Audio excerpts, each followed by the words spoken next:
Hello, ladies and gentlemen. Welcome to Triple N Media. I am NIK NIKAM.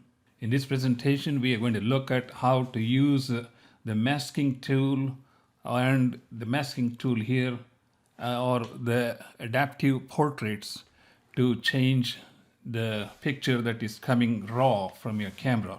This was shot as a raw image using Nikon D750 with f1.8 85mm prime lens and a flash, and obviously it looks pretty dull. So let's begin with the portrait editing steps.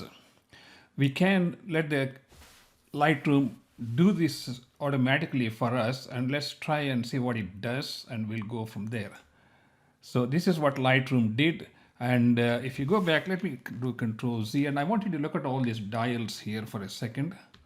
And all these dials are set to 0, and when I use auto correction, which is what probably it does when you do a JPEG image, it brings down the highlights, increases the exposure, and it increases the shadows, and adds some vibrance. Also, it doesn't do much for the texture here, and nothing with the colors and saturations, and there's also the sharpening. None of these are touched, but anyway, if you want, we can keep this one and improvise on this one. So what we can do is there are enhanced portrait features here, which let's click on this one, and it will add the masking tool some corrections on the face, and especially the face. This is one way to do it.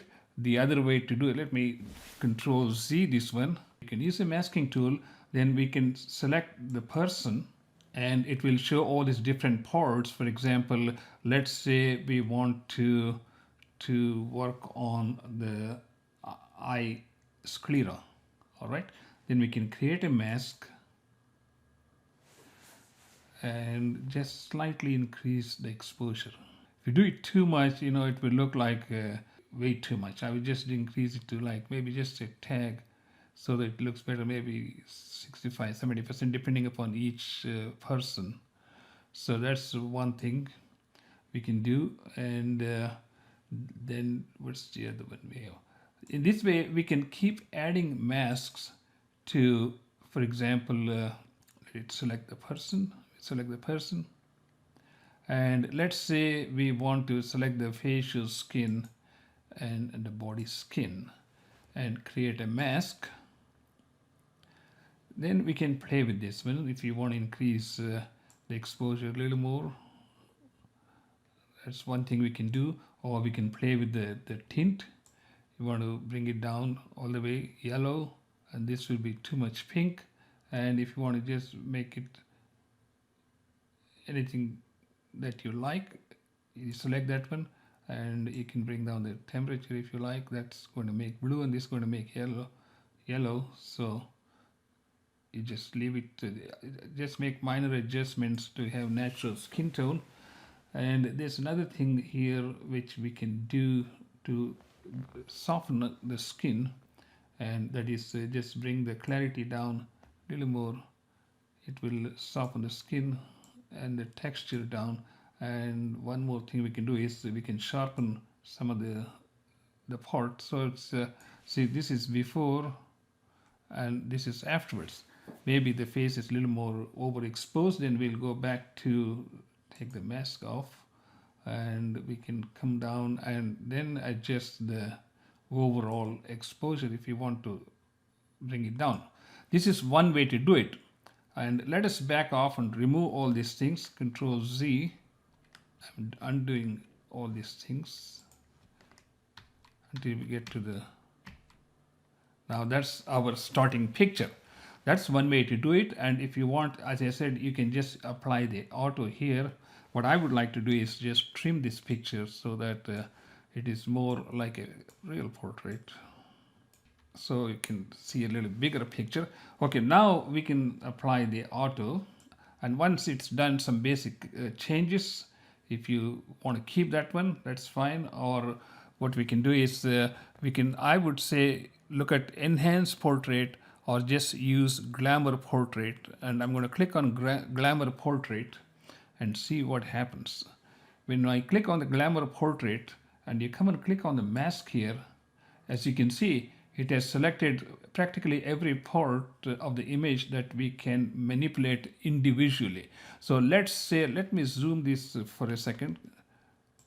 And let's say we just want to work on the eyes. Then see, this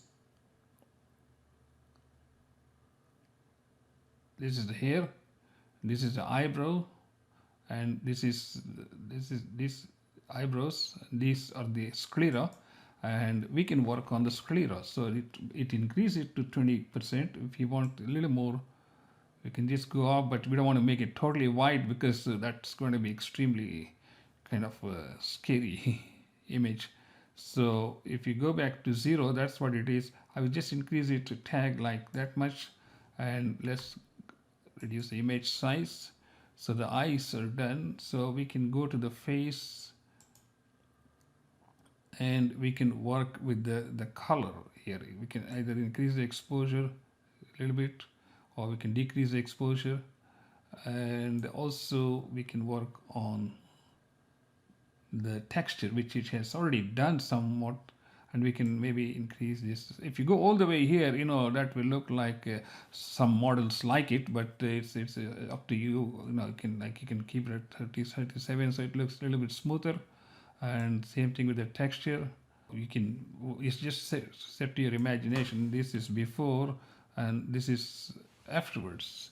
So then the other thing we really want to work on is sharpen the image so that it doesn't look like a plastic model. It's just how much whatever you want to do this. I mean, I don't like to do it too much, but I'm just giving an example how you can use these things. And here we don't see the teeth, but let's see the lips. I'm just going to show you what you can do with this, but sometimes it may be counterproductive when you work on that particular mask. See, if you reduce the exposure, and if you increase the exposure, it changes too dramatically, and I would just leave it as it is.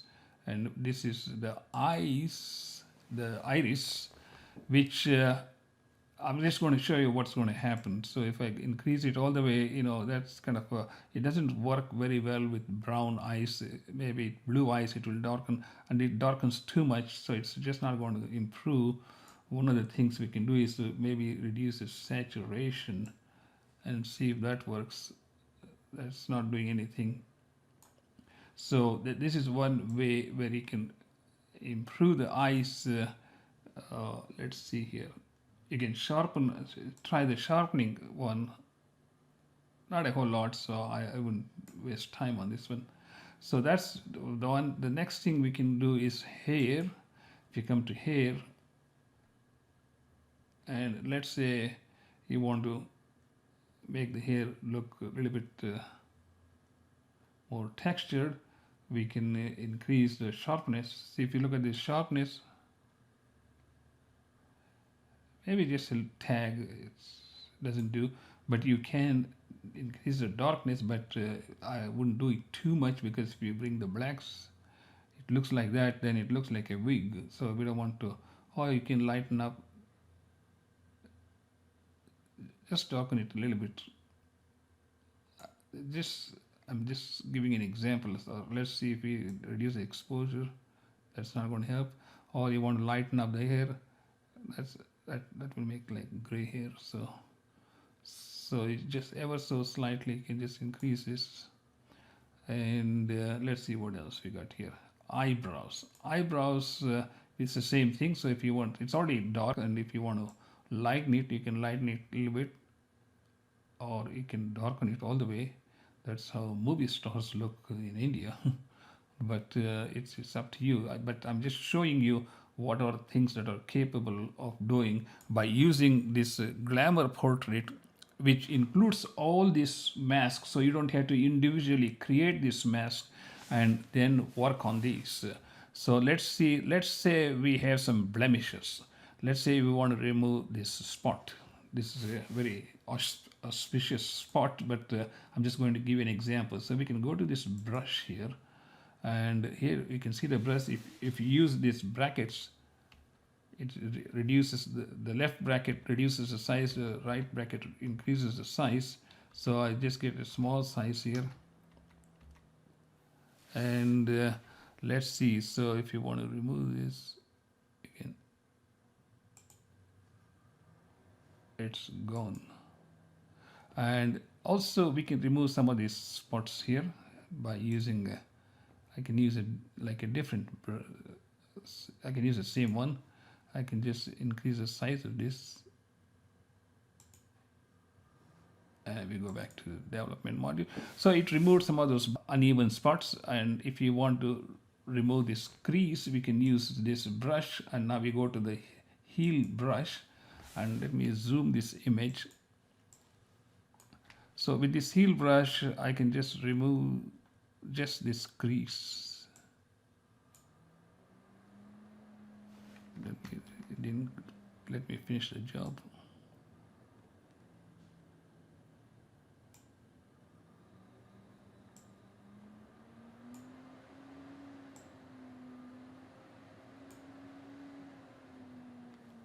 Let's see how it looks.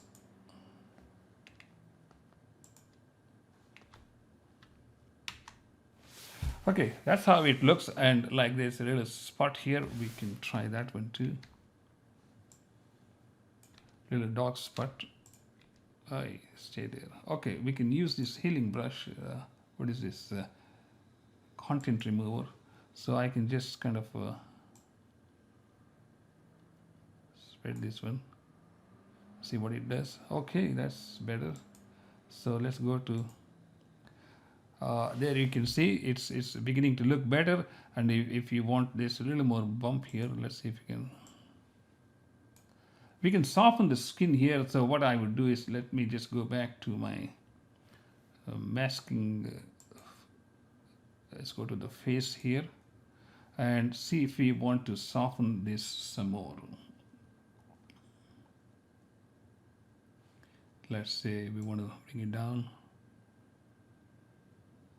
It's taking almost the whole.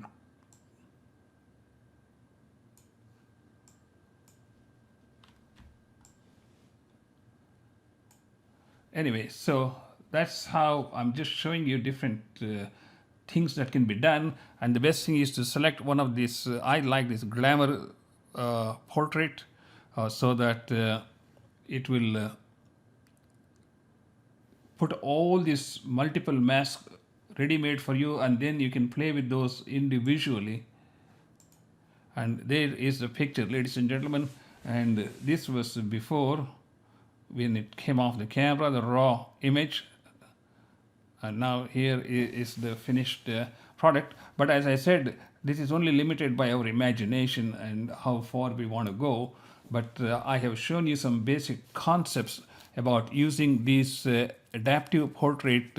And I like the glamour one because it adds all the different body parts. Then we can work on those. For example, I don't know if it did the dress, but let's go and show you. If you want to add something more, I will just say add more.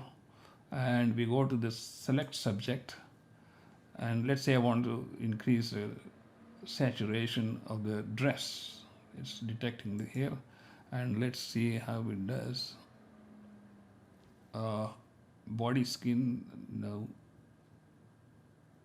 We already have done lips, we have done teeth, we don't have teeth, hair, and clothes. Okay, let's take the clothes and create a mask. Of course, it's adding this little reflection in the glass, which is fine. Now we have this one, and we can work on this one individually. For example, if you want to, which one did we? Okay, here we have to select this one. Now we have selected this one, and basically we can work on the saturation. So if you want to increase the color, or if you want to decrease the color, make it like a light purple, light pink, or increase the color, which adds this was before, and you can just add a touch little more color so that you can enhance. This is very good for multicolored dress. because it doesn't affect the rest of the picture. In that way, you can just increase the saturation of the dress, which makes it looks much more vibrant and colorful compared to the original picture as it comes off the camera. And like this whole thing was before, look at the saree was kind of dull, everything was dull, and this is the final, I would say, point of reference. I hope you have learned something from this. I have a lot of other videos on how to use multiple masks using this masking feature. I found this to be sort of a speedy effort to get your images done in a sequence. And let's say you want to copy the same thing and put it onto the next image. Let's try this one. This is the image we're doing. Okay, I'm going to Control C, and I'm going to make sure you mask this, all these things, everything in this here, including the trimming, and I'm going to copy this one. All right, I'm going to go to the next picture here. Okay, let's take this one and reset all the settings that were done before. Now this is the original picture that came off the camera, the raw image. Now I'm going to Control V to paste the changes from the previous picture we edited. Now it's doing all this calculation, depending upon, see, it already trimmed the picture. Just to show you, it has already trimmed the picture, and it has put all the changes that we made in the previous picture to this one. And this is how you can edit a series of pictures with similar presentations by just copying and pasting all the changes that you did with the first picture. I hope this has been educational and useful to you, and please do subscribe to our YouTube channel. I will see you in the next video. I have a lot of videos on Lightroom tips. You can watch those.